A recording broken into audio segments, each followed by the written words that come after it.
চিংড়ি মাছের মুঠি বল। চিংড়ি মাছ তো আমরা প্রায়ই নানা রকমভাবে খেয়ে থাকি। এই রেসিপিটা একটু অন্যরকমভাবে আমি তৈরি করলাম, তাই আপনাদের সাথে শেয়ার করে নিচ্ছি।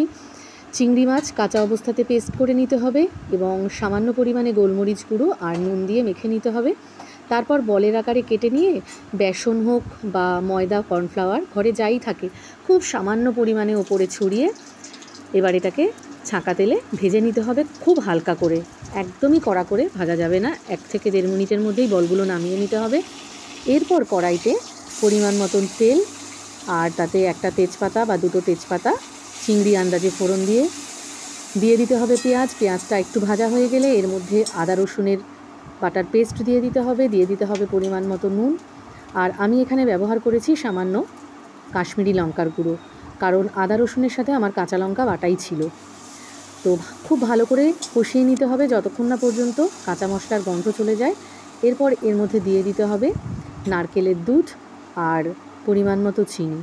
তারপর ওই বলগুলো ওপর থেকে ছেড়ে দিয়ে একটু ফুটিয়ে বলতে 2 থেকে 3 মিনিট ফুটিয়ে নামিয়ে নিলেই তৈরি হয়ে যাবে মুঠি বল।